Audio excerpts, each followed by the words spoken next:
चलिए आइए, आज कौन सा टॉपिक स्टार्ट करने वाले हैं वो बता दें। चैप्टर तो चल रहा है शॉर्ट रन। शॉर्ट रन में इकॉनमी पता करना चाहती है एक ऐसा इनकम लेवल, एक ऐसा आउटपुट जहाँ पर इकॉनमी जो है इक्विलिब्रियम पोजीशन पे हो। ये हर एक इकॉनमी चाहती है कि वो एक ऐसा लेवल पता करे जहाँ पर इकॉनमी ना फ़ायदा में हो ना घाटा में हो। और इकॉनमी का मोटो क्या होता है कि उनके लोगों का डिमांड वो फुलफ़िल कर सके। तो वही टॉपिक है आज, determination of equilibrium income slash output. मतलब इकॉनमी कैसे पता करे वो लेवल ऑफ इनकम, वो लेवल ऑफ नेशनल इनकम, वो level of output goods and services का जहाँ पर हमारी इकॉनमी इक्विलिब्रियम पोजीशन पे रहेगी, कैसे पता करें। तो हम लोग को यूज़ करना है ADAS approach, aggregate demand and aggregate supply approach. ठीक है, तो पहले एग्रीगेट डिमांड को समझते हैं। एग्रीगेट डिमांड क्या होता है आप लोग को पता है, फिर भी एक बार देख लेते हैं।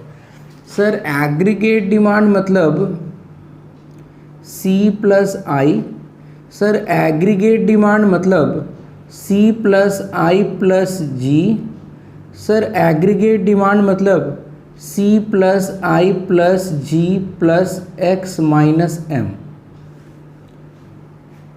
प्रीवियस चैप्टर में हम लोगों ने पढ़ा था कंपोनेंट्स ऑफ एग्रीगेट डिमांड। ठीक है, 12 में आपको ये लेकर चलना है, AD = C+I। Sir aggregate demand मतलब टोटल डिमांड। एग्रीगेट डिमांड मतलब टोटल डिमांड। डिमांड कौन करता है? हम लोग। C मतलब private consumption expenditure. Private consumption expenditure, हम लोग कोई भी चीज़ कंज्यूम करने के लिए परचेज करते हैं, पैसा खर्च करते हैं। अगर तुम पैसा निकाल रहे हो, एक्सपेंडिचर कर रहे हो, इट मीन्स तुम डिमांड कर रहे हो। तो हमारे इकॉनमी में जितने भी हाउस होल्ड्स हैं, हम लोग कंजम्पशन पर्पस के लिए खर्च करते हैं, मतलब डिमांड करते हैं गुड्स और सर्विसेज का। ठीक है, प्लस आई मतलब sir private investment expenditure. Basically हम लोग को 12 में क्लोज्ड इकोनॉमी में पढ़ना है। ऐसा इकोनॉमी जहाँ गवर्नमेंट नहीं है और अदर कंट्रीज से ट्रांजैक्शन नहीं होता है। ऐसा इकोनॉमी जहाँ गवर्नमेंट नहीं है और अदर इकोनॉमी से ट्रांजैक्शन नहीं होता है, हमको उस कंटेक्स्ट में एग्रीगेट डिमांड को पढ़ना है। तो सर AD = C+I। आई क्या है? हम लोग इन्वेस्टमेंट भी तो करते हैं, मशीन्स खरीदते हैं, बिजनेस सेटअप करते हैं। तो प्राइवेट हम लोग जो खर्च करते हैं फॉर द इन्वेस्टमेंट, ये क्या कर रहे हैं? खर्च कर रहे हैं, मतलब डिमांड कर रहे हैं। तो एग्रीगेट डिमांड मतलब हाउस होल्ड के द्वारा जो भी खर्च किया जा रहा, मतलब अल्टीमेटली डिमांड किया जा रहा। ये क्या है? प्लान्ड है ये कि इतना कंज्यूमर खर्च करेगी और इन्वेस्टमेंट पे कंज्यूमर इतना खर्च करेगी हम लोग। तो एक इकॉनमी में total goods and services consumer जो डिमांड करती है वो, और इन्वेस्टमेंट जो करना चाहेगी वो, दोनों मिलाकर एग्रीगेट डिमांड होता है। इकॉनमी सबसे पहले पता करती है कि क्या डिज़ायर है, क्या एग्रीगेट डिमांड है उनके इकॉनमी का, टोटल डिमांड क्या है उनके इकॉनमी का, गवर्नमेंट ये पता करती है। ठीक है, इकॉनमी ये पता करती है। एग्रीगेट डिमांड का रिवीजन हो गया, आगे चलते हैं। एक बार आप याद करो, आपको एग्रीगेट सप्लाई भी बताया गया था। एग्रीगेट सप्लाई क्या चीज़ है सर? डिमांड तो समझ में आ गया सर, 11 में पढ़े थे डिमांड कंज्यूमर सिंगल कंटेक्स्ट में, और एग्रीगेट डिमांड यहाँ जब मैक्रो में पढ़े तो पूरे कंट्री में जितने भी कंज्यूमर है वो लोग जो डिमांड करते हैं उसी को एग्रीगेट डिमांड बोला जाता है। कंजम्पशन पर्पस के लिए किया जाता है, इन्वेस्टमेंट पर्पस के लिए किया जाता है। तो एग्रीगेट डिमांड तो क्लियर हो गया मैक्रो लेवल पे। एग्रीगेट सप्लाई पे आते हैं। सप्लाई तो हम लोग 11 में भी पढ़े थे। सप्लाई कौन करता है? प्रोड्यूसर्स। क्या सप्लाई करता है? Goods and services. तो जो वहाँ पर हम लोग सिंगल प्रोड्यूसर के बारे में पढ़े थे, यहाँ क्या है? एग्रीगेट सप्लाई, मतलब टोटल सप्लाई। इकॉनमी में जितने भी प्रोड्यूसर हैं वो अपना क्या प्लानिंग किए हैं सप्लाई करने का गुड्स एंड सर्विसेज, उसी को बोला जाता है एग्रीगेट सप्लाई। तो सर एग्रीगेट सप्लाई मतलब टोटल इकॉनमी में जितना भी प्रोड्यूसर है वो क्या विलिंग कर रहे हैं या प्लान किए हैं आउटपुट जनरेट करने का, मतलब गुड्स एंड सर्विस सप्लाई करने का। अच्छा एक बात बताओ, जो एग्रीगेट सप्लाई मतलब गुड्स एंड सर्विस जनरेट करेंगे वही तो सप्लाई करेंगे, जो आउटपुट जनरेट करेंगे वही तो सप्लाई करेंगे। अल्टीमेट अगर वो सप्लाई होगा मतलब सेल होगा तो क्या जनरेट होगा? National income. इसीलिए AS is equal to Y होता है। जो जनरेट हुआ goods and services, ultimate supply हुआ, सप्लाई हुआ मतलब सेल हुआ, सेल हुआ तो वाई, वाई मतलब नेशनल इनकम में कन्वर्ट होता है। तो हर एक इकॉनमी चाहती है कि अपना वो AD और AS को बराबर कर ले, तो वो उसका इक्विलिब्रियम पोजीशन हो जाएगा। ठीक है, AD और AS को समझे अभी तक हम लोग। अब आ जाते हैं कैसे AD और AS अप्रोच को आप यूज़ करके पता लगाइएगा वो इनकम लेवल, वो आउटपुट लेवल जो इक्विलिब्रियम पोजीशन है, कैसे आप इसको यूज़ कीजिएगा ये दो एलिमेंट को। तो एक बार देखो, अभी हमने जस्ट क्या लिखा था? AD is equal to C plus I. AD is equal to C plus I. C है ये कंजम्पशन, कंज्यूमर कंज्यूम करता है, कंज्यूमर कंजम्पशन एक्सपेंडिचर करता है, कंज्यूमर या प्राइवेट जो बोलो, इन्वेस्टमेंट भी करता है। इन्वेस्टमेंट यहाँ पर सर कांस्टेंट क्यों दिख रहा हर लेवल पे? क्योंकि ऑटोनोमस है, the time is so short कि प्राइवेट में इन्वेस्टमेंट चेंज नहीं किया जा सकता। क्लियर? क्योंकि शॉर्ट रन होने के कारण इन्वेस्टमेंट एक्सपेंडिचर को ऑटोनोमस रखा गया है, हर लेवल पे 20 रखा गया है, चेंज करना पॉसिबल नहीं है। थोड़े से वक्त में क्या चेंजेस होगा? इतना शॉर्ट रन है, हम लोग शॉर्ट रन में पढ़ाई कर रहे हैं। तो सर C प्लस आई मिलकर बन गया एग्रीगेट डिमांड, C प्लस आई मिलकर बन गया एग्रीगेट डिमांड। सर ये अगर ज़ीरो इनकम है तो कंज्यूमर कंज्यूम करता है 30, सर 20 इनकम है तो कंज्यूमर कंज्यूम करता है 40। ऑब्वियस सी बात है, यहाँ कंजम्पशन ज़्यादा दिख रहा है मतलब डिस सेविंग चल रहा है। इसी तरह हर एक इनकम लेवल पे कंजम्पशन करता है। तो ये वाई क्या है? वाई अभी हम जस्ट क्या बताए थे? AS is equal to Y. जो चीज़ें बनती है वही चीज़ें बिकती हैं, वही चीज़ें नेशनल इनकम बन जाती हैं। तो हम यहाँ पर वाई को AS भी लिख सकते हैं। ठीक है, समझ गए सर? ये है मेरा AS, ये है मेरा AD। अब कोई भी इकॉनमी इक्विलिब्रियम पोजीशन पे कब होगी? जब जितना भी इकॉनमी में उनका एग्रीगेट डिमांड है, जितना भी उनका इकॉनमी में एग्रीगेट डिमांड है गुड्स एंड सर्विसेज का, अगर इकॉनमी उतना सप्लाई कर देती है तो इकॉनमी अच्छे पोजीशन पे है। चलो देखते हैं कहाँ पर aggregate demand equal to aggregate supply होता है। किस लेवल पर AD इज इक्वल टू जहाँ पर होगा वही अच्छा सिचुएशन है, वही इक्विलिब्रियम पॉइंट है। कौन सा लेवल पर? 50, 0, 60, 20, 70, 80, ये रहा 100, 100, AD 100, AS 100। इकॉनमी ने डिमांड किया 100, इकॉनमी ने डिमांड किया 100 और इकॉनमी ने सप्लाई भी दे दिया 100। This is the equilibrium point, this is the equilibrium point. ठीक है, मतलब अगर नेशनल इनकम 100 हो जाए, अगर नेशनल इनकम 100 हो जाए तो वो इक्विलिब्रियम लेवल होगा। ठीक है, अभी एक मेरी बात को ध्यान से सुनो, आउटपुट आप एएस को कंसिडर करोगे। अभी आप मेरी बात एक ध्यान से सुनो, इस सिचुएशन को देखते हैं। एग्रीगेट डिमांड है 50, सप्लाई है 0। एग्रीगेट डिमांड है 60, सप्लाई है 20। एग्रीगेट डिमांड है 70, सप्लाई है 40। मतलब aggregate demand greater than aggregate supply. 90 है एग्रीगेट डिमांड, सप्लाई है 80। तो इसके ऊपर वाला सिचुएशन क्या दिखा रहा? Aggregate demand is greater than aggregate supply. मतलब सर, मतलब थोड़ा प्रैक्टिकल वे में बताइए। मतलब ये कि लोग ज़्यादा डिमांड कर रहे हैं लेकिन इकॉनमी के पास उतना गुड्स एंड सर्विसेज है ही नहीं सप्लाई करने के लिए। लोग ज़्यादा डिमांड कर रहे हैं लेकिन इकॉनमी के पास उतना गुड्स एंड सर्विसेज है ही नहीं सप्लाई देने के लिए। तो एग्रीगेट डिमांड ज़्यादा है और मार्केट में चीज़ें अवेलेबल कम है, goods and services come available है। इस सिचुएशन में क्या होगा? तुम ही सोचो, एज्यूम करो कि तुम मार्केट में गए, कोई पर्टिकुलर चीज़ का लेने के लिए बहुत ज़्यादा भीड़ लगा हुआ है लेकिन उसके पास यूनिट कम है।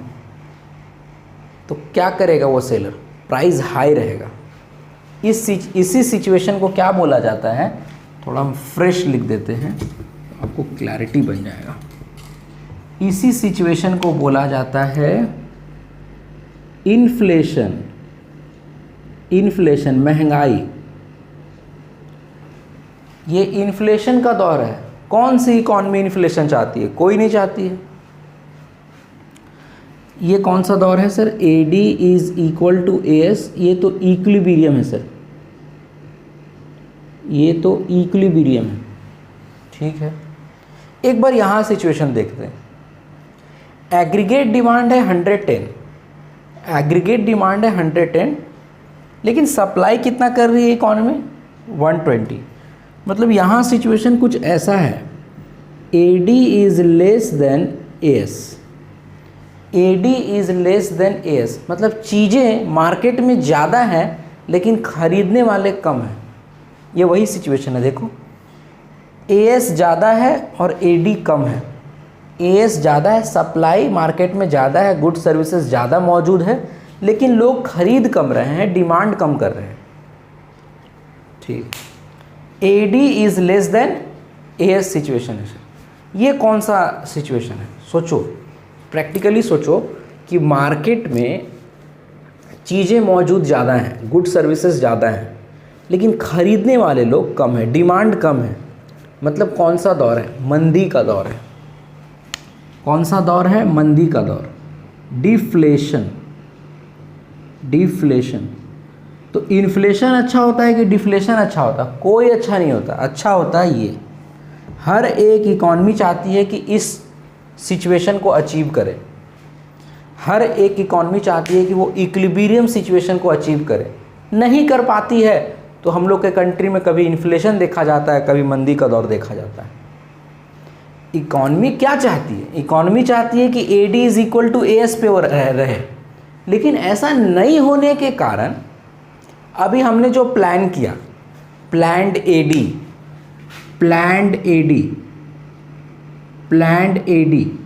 Is equal to planned AS, ऐसा हो गया तब तो बढ़िया बात है, इक्विलिब्रियम है। जैसा सोचे कि एग्रीगेट डिमांड होगा उसी के हिसाब से हम सप्लाई किए और इक्विलिब्रियम पे पहुंच गए। लेकिन प्रैक्टिकली ऐसा नहीं होता है, डिमांड कुछ और होता है। क्योंकि आप ये सब क्या है? डिज़ायर है, प्लानिंग है।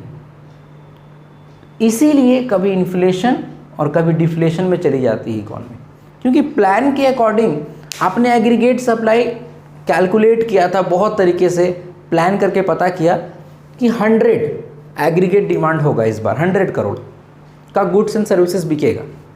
उसी के अकॉर्डिंग आपने सप्लाई 100 करोड़ रेडी कर दिया। लेकिन आपने जो एग्रीगेट डिमांड 100 करोड़ लिया था वो एक्चुअली था 120। आपका प्लानिंग गड़बड़ हो गया। एक्चुअल एग्रीगेट डिमांड हो गया 120। प्लान किया था आपने 100, लेकिन एक्चुअल एग्रीगेट डिमांड हो गया 120, लेकिन सप्लाई तो आपने 100 ही किया है, सप्लाई तो आपने अपने प्लानिंग के अकॉर्डिंग किया है। तो यहाँ क्या हो गया, एग्रीगेट डिमांड ज़्यादा हो गया, एक्चुअल एग्रीगेट डिमांड ज़्यादा हो गया और प्लान्ड एग्रीगेट सप्लाई कम हो गया। तो क्या हो गया, 120 हो गया एग्रीगेट डिमांड, एग्रीगेट सप्लाई हो गया 100, इन्फ्लेशन का दौर। तो इकॉनमी पहुंचना तो यहाँ तक चाहती ही है, AD is equal to AS।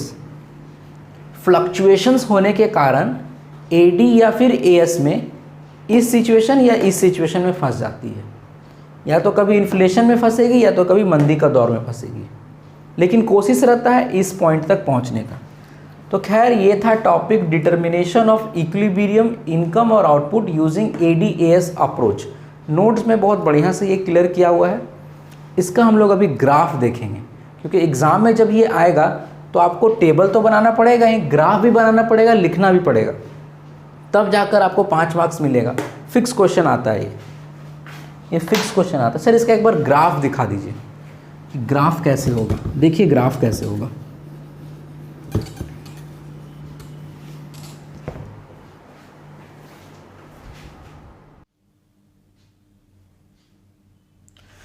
चलिए आइए देखिए, मैंने AD और AS को इस ग्राफ में प्लॉट कर दिया है। मैंने किसको किसको प्लॉट किया है, AD को, AS को, या फिर आप इनकम बोल सकते हो। देखिए ध्यान क्या देने वाली बात है कि ये एक पॉइंट मिला हमको, ये मेरा लाइन, अच्छा y तो पता है ना, y हमेशा क्या होता है 45 डिग्री लाइन, ये 45 डिग्री लाइन होता है। AS is equal to y। Aggregate supply का कर्व आपको याद होना चाहिए कि वो 45 डिग्री लाइन होता है, ये ब्लू वाला, ये मेरा AS है। और एग्रीगेट डिमांड क्या है, combination of C plus I, जो मैंने ड्रॉ किया है। आप ये दोनों लाइन स्केल से ड्रॉ करेंगे, फ्री हैंड नहीं होना चाहिए, फ्री हैंड नहीं होना चाहिए, ध्यान से सुनिए। ये आप दोनों लाइन स्केल से ड्रॉ करेंगे, फ्री हैंड नहीं, स्ट्रेट लगना चाहिए, ठीक है। तो सर y होता है 45 डिग्री लाइन, मीन्स AS भी बोल सकते हैं। और ये रहा AD, ब्लैक वाला जो आप देख रहे हो, ये मैंने AD को प्लॉट किया है। कहाँ पर AD is equal to AS हुआ, इस पॉइंट ऑफ इंटरसेक्शन में। देखिए यहाँ पर इंटरसेक्ट हो गया, मतलब ये सिचुएशन क्या है, इक्विलिब्रियम सिचुएशन है। AD is equal to AS है, दोनों आपस में इंटरसेक्ट कर गया है इस पॉइंट पे। ये कौन सा पॉइंट है सर, इसी पॉइंट को हम बोलेंगे इक्विलिब्रियम लेवल इनकम 100। इक्विलिब्रियम क्या है मेरा, इक्विलिब्रियम आपको यहाँ दिख रहा होगा कि नहीं पता नहीं, यहाँ लिख देते हैं। इक्विलिब्रियम, इक्विलिब्रियम इनकम है 100। क्लियर, इधर देखते हैं, इधर क्या है, ये मेरा क्या है AS भी इसको बोल सकते हैं, और ये मेरा क्या है AD 100। तो AS is equal to AD हो गया है इस पॉइंट पे 100 लेवल ऑफ इनकम पे, 100 करोड़। ठीक है, ये तो समझ गए आप जो बताएं। आप एक सिचुएशन और देखो, ये मेरा कौन सा लाइन है ब्लैक वाला, सर ये आप एग्रीगेट डिमांड का लाइन है, और ये मेरा कौन सा लाइन है AS। तो ये सिचुएशन है AD is greater than AS। यहाँ तक जो सिचुएशन प्रिवेल किया है AD is greater than AS, ठीक है। ये दोनों लाइन देखो, ये Y वाला मेरा कौन सा लाइन है, ये Y वाला मेरा AS लाइन है, एग्रीगेट सप्लाई, और ये ब्लैक वाला लाइन AD है। यहाँ पर कौन सा सिचुएशन प्रिवेल कर रहा, AS बड़ा है, AS बड़ा है। अच्छा इसी इक्वेशन में दिखाते हैं, तो इसको ऐसे लिख सकते हैं, AD is less than AS। यहाँ पर ग्रेटर है एग्रीगेट डिमांड, देखो एग्रीगेट डिमांड ग्रेटर है और सप्लाई कम है, डिमांड ज़्यादा सप्लाई कम, इन्फ्लेशन। ये ऊपर वाला सिचुएशन देखो इक्विलिब्रियम के बाद, सप्लाई ज़्यादा डिमांड कम, सप्लाई ज़्यादा डिमांड कम, एग्रीगेट डिमांड कम। तो सप्लाई ज़्यादा है और डिमांड लोग कम कर रहे हैं, मंदी का दौर, डिफ्लेशन। कौन सा अच्छा सिचुएशन है sir? AD is equal to AS जो है ये एक अच्छा सिचुएशन है। इनकम लेवल 100 पर इकॉनमी जो है इक्विलिब्रियम पोजीशन पे आ जाएगी। अगर डेविएट करेगी तो इन्फ्लेशन में जाएगी, अगर डेविएट करेगी तो डिफ्लेशन में जाएगी। कोशिश रहता है इकोनॉमी का इस लेवल तक पहुंचने का। डेविएशंस तो आता ही है क्योंकि economics is all about observation planning. तो एक्चुअल परफॉर्मेंस या एक्चुअल डिमांड कुछ और भी हो सकता है। एक्चुअल सप्लाई अगर जो सोचे थे वैसा सप्लाई नहीं दे पाए तो एक्चुअल सप्लाई भी कुछ और हो सकता है। प्लान्ड सप्लाई और एक्चुअल सप्लाई अलग हो सकता है। प्लान्ड AD और एक्चुअल AD अलग हो सकता है। इसीलिए इन्फ्लेशन और डिफ्लेशन सिचुएशन भी आ सकता है। ठीक है सर, लेकिन कोशिश रहता है AD is equal to AS करने का। इस ग्राफ को आप बढ़िया से बनाओगे। लाइन जो आप ये ड्रॉ करोगे वो स्केल से करना। मैंने फ्री हैंड किया है क्योंकि it is impossible to draw from scale. तो आप अपने कॉपी में बढ़िया से इसको आप स्केल से ड्रॉ करोगे, फ्री हैंड नहीं करोगे। बाकी तो ग्राफ क्लियर है सर, बाकी तो ग्राफ क्लियर है। This is my equilibrium point. यहाँ पे टैबुलर प्रेजेंटेशन में भी दिख गया और ग्राफिकल प्रेजेंटेशन में भी दिख गया। ये मेरा हो गया टॉपिक ख़त्म। इसमें कुछ आपको लिखना भी पड़ेगा। नोट्स में बताया गया है AD इज AS सिचुएशन का theory, AD is greater than AS का theory. AD is greater than AS inflation के बारे में वहाँ लिखा हुआ होगा। AD is less than AS deflation के बारे में वहाँ लिखा होगा।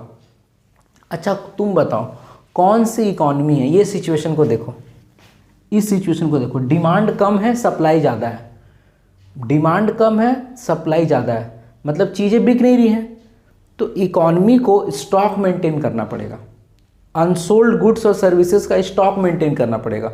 और कौन सी इकॉनमी स्टॉक मेंटेन करना चाहती है? उसको तो कॉस्ट लग जाएगा स्टॉक मेंटेन करेगी तो कोशिश रहता है कि जो बनाए सारा का सारा सप्लाई कर दे, स्टॉक मेंटेन करने का झमेला ही ना हो। इकॉनमी यही चाहती है। ये सिचुएशन देखो, aggregate demand is greater than aggregate supply.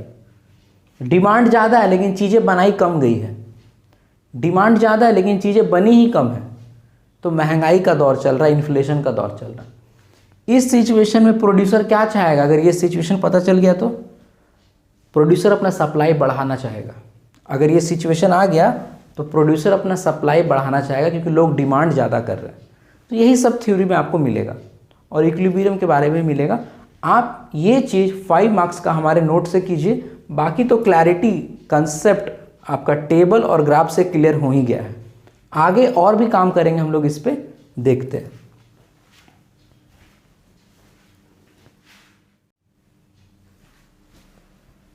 देखिए आइए इधर, अगर इक्विलिब्रियम सिचुएशन नहीं हुआ मीन्स एग्रीगेट डिमांड जितना इकॉनमी में था, इकॉनमी ने उतना सप्लाई नहीं किया गुड्स और सर्विसेज। जितना डिमांड था, टोटल डिमांड, उतना इकॉनमी सप्लाई नहीं कर पाई। तो 2 सिचुएशन हो सकता है, या तो महंगाई का दौर आ सकता है या तो मंदी का दौर आ सकता है। महंगाई का दौर मतलब सर महंगाई कैसे? लोगों का डिमांड ज़्यादा, क्योंकि इक्विलिब्रियम नहीं पहुंचा ना, लोगों का डिमांड ज़्यादा और इकॉनमी सप्लाई ही नहीं दे पाई। लोग डिमांड ज़्यादा कर रहे थे और इकॉनमी में उतना गुड सर्विसेज था ही नहीं कि वो सेल करे। प्रोड्यूसर ने उतना प्रोड्यूस किया ही नहीं। तो महंगाई का दौर है, चीज़ें हैं कम, खरीदने वाले लोग हैं ज़्यादा। इस सिचुएशन को करेक्ट कैसे किया जाता है? इस सिचुएशन को करेक्ट कैसे किया जाएगा? महंगाई को करेक्ट कैसे किया जाएगा?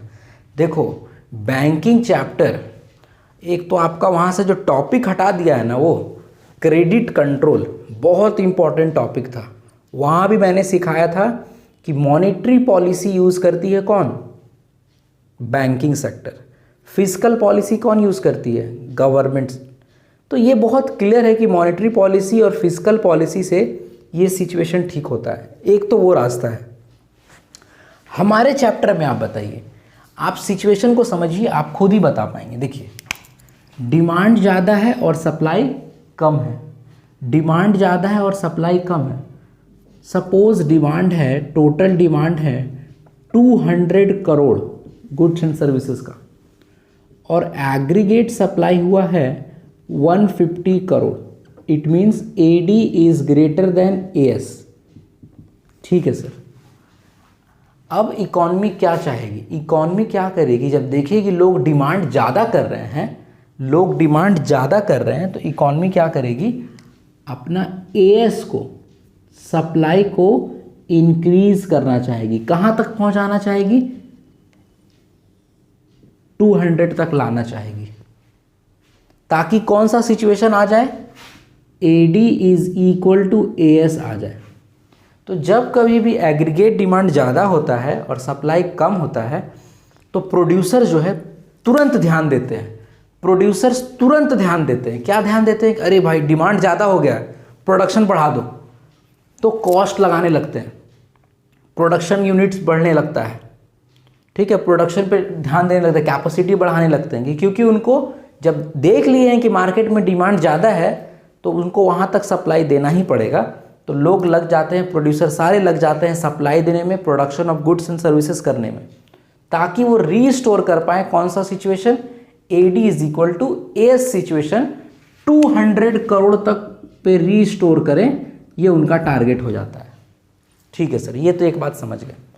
यहाँ बताइए, यहाँ सिचुएशन क्या है, एग्रीगेट डिमांड कम है, सप्लाई ज़्यादा है, चीज़ें बन गई हैं ज़्यादा, चीज़ें बन गई हैं ज़्यादा और ख़रीदने वाले लोग हैं कम।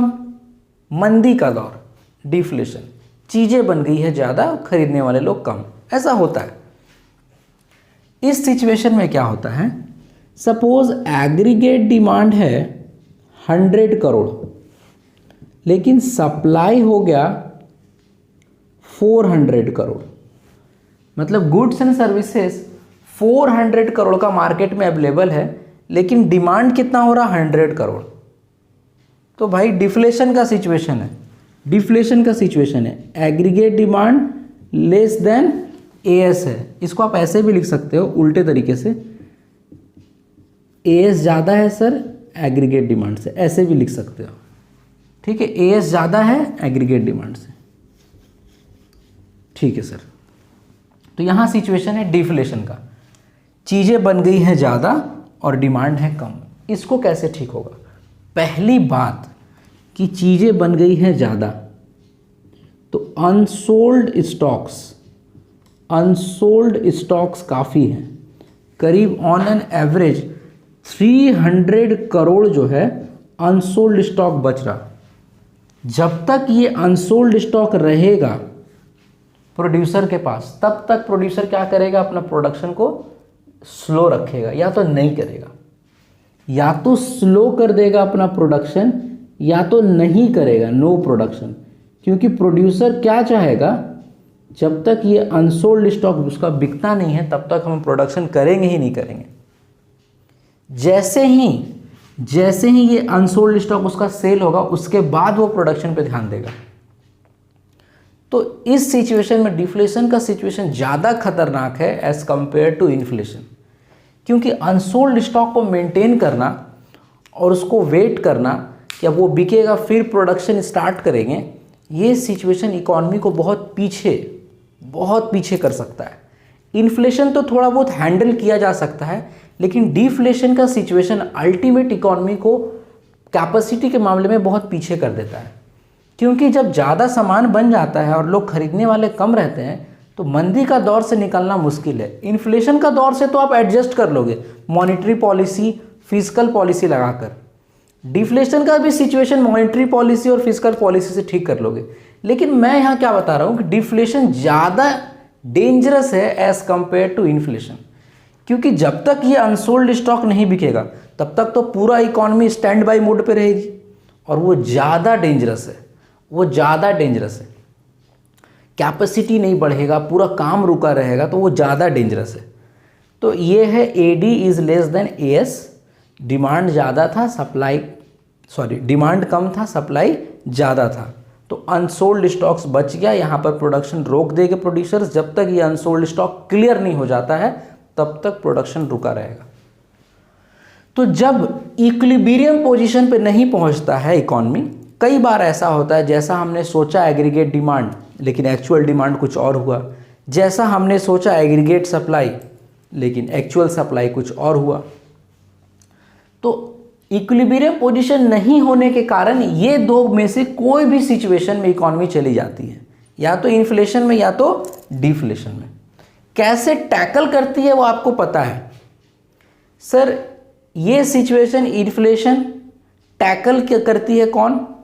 अगर बैंकिंग सेक्टर टैकल करेगी तो मॉनेटरी पॉलिसी, सारा मॉनेटरी पॉलिसी आपको सिखाया हुआ है, हैंडल करना भी आना चाहिए।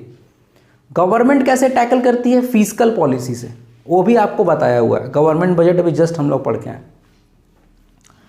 ये सिचुएशन क्या है? मंदी का दौर। मंदी का दौर कैसे टैकल करेगी? वही मॉनेटरी पॉलिसी, फिस्कल पॉलिसी से। लेकिन इस चैप्टर में आप प्रोडक्शन के कंटेक्स्ट में बताइए, तो वो भी मैंने बता दिया कि इस सिचुएशन में क्या करेगा कि अगर सप्लाई कम है तो सप्लाई को बढ़ाना चाहेगा ताकि ये सिचुएशन तक पहुंच जाए। इस सिचुएशन में क्या है कि सप्लाई ज़्यादा हो गया, डिमांड कम है, तो प्रोडक्शन को स्लो कर देगा या फिर नो प्रोडक्शन करेगा टिल देयर स्टॉक क्लियरेंस। ये था छोटे में मैंने बता दिया कि अगर इक्विलिब्रियम नहीं होगा तो ये दो सिचुएशन होगा ही होगा। ये मेरा पूरा टॉपिक खत्म हो गया। कौन सा टॉपिक खत्म हुआ? Determination of equilibrium income and output using ADAS approach. Using ADAS approach 5 marks का आपके एग्जाम में कंपलसरी है ये आना। 20 मार्क्स का तो मैक्रो का हम यूं बता देंगे आपको, क्वेश्चन फिक्स वो हर साल आता है, उसमें से ये भी एक है। खैर ये तो क्लियर हो गया। नेक्स्ट टॉपिक स्टार्ट करने वाले हैं सेविंग इन्वेस्टमेंट अप्रोच। एक और तरीका है इक्विलिब्रियम तक पहुंचने का, सेविंग इन्वेस्टमेंट अप्रोच। उसको नेक्स्ट वीडियो में हम आपको रख देते हैं। उसके बाद मेरा एक इन्वेस्टमेंट मल्टीप्लायर बच जाएगा, न्यूमेरिकल बच जाएगा, टॉपिक खत्म हो जाएगा। चलिए।